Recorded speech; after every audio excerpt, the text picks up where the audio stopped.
Okay. Tapos ko na ang 10 frames. Mga super frames.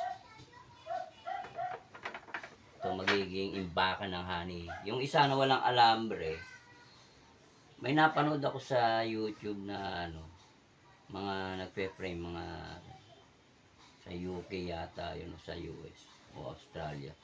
Ganito lang ang gawa nila, walang alambre.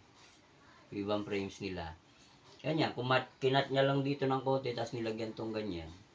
Ito na yung binubuo ng mga Vista, try ko. Tama-tama, wala itong alambre. Baka titingnan ko lang kung ganoon din kasipag yung mga bubuyog natin. Kumpara sa bubuyog nila doon sa ibang bansa. Kasi ganito yung ginawa nilang frame. Para doon maging masipag yung bubuyog.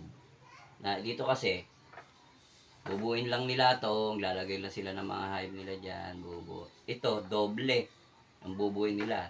Gagawa na sila ng ganito dito, bubuin nila, dudugtungan nila to, tapos saka magbubuo ng honeycomb dyan. So, yun lang, at ito, umpisahan ko ulit. Bubuin ko naman tong ilang natitira. Try uli natin. Dahil nagawa ko na yon. Sige. Nood lang kayo dyan. Baka matuto kayo.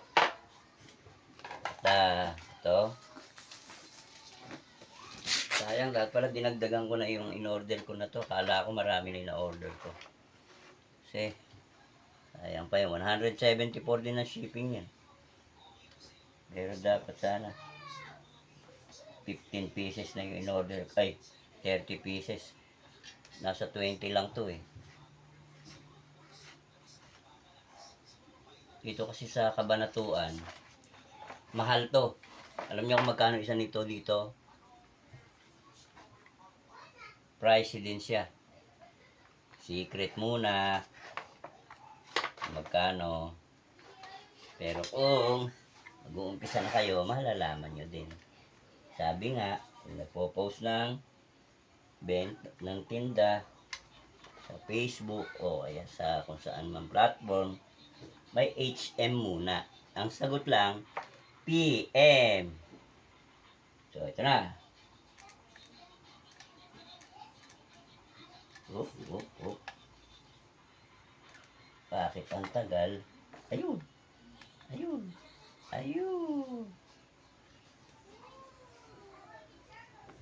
So, bila.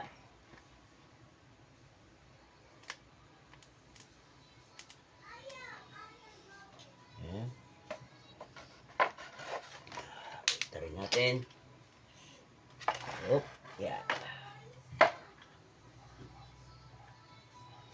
Ubus na yan. Uupod pala. Pwede bang kagatin?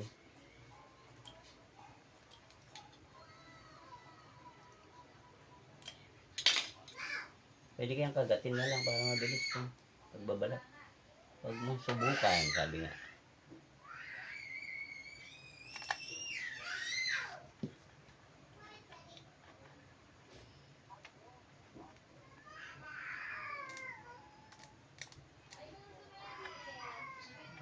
Tulin.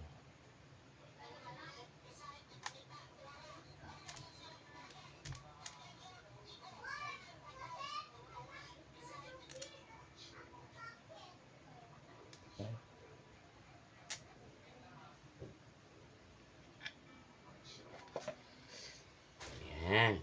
See? Wah, konti lang naman itong in-order ko na to.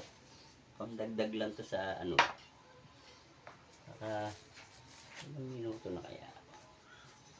Ay, 5 lang.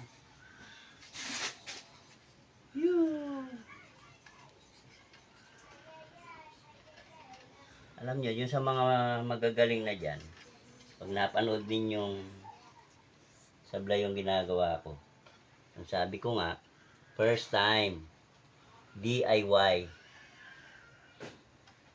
Ha? DIY. Ngayon, kung meron kayong suggestion, ako ay tatanggap na maiilam na suggestion. Ba't ganon?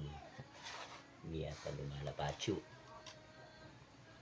Talagang ganun. Hindi ko nasusundin yung lapat. Kahala na si Bubuyog mag-ayos niyan. Talaga siguro ganyan. Dahil hindi naman din perfect yung tawag dito. Mga cutter niya. Factory. Cutter.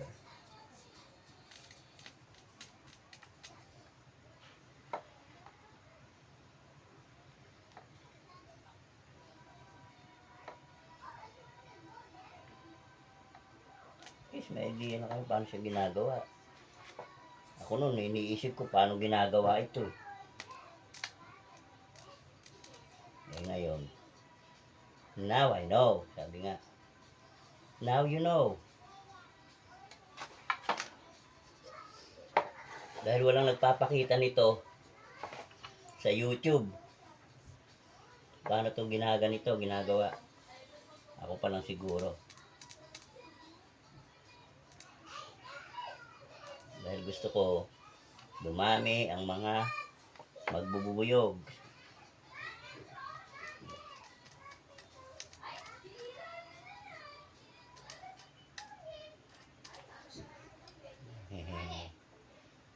Yee! Yan. Ay, nako. Yan na lang. Pat. Siguro. Yan na lang. At apat to, baka kayo naiinip. So, is Bongbong B. Good night. And hopefully sana maingganyo ko kayong mag-alaga ng bubuyog. Kung hindi naman, bumili na lang kayo ng honey. O, lahat ng mag-like and subscribe, may discount syempre. Okay, bye-bye.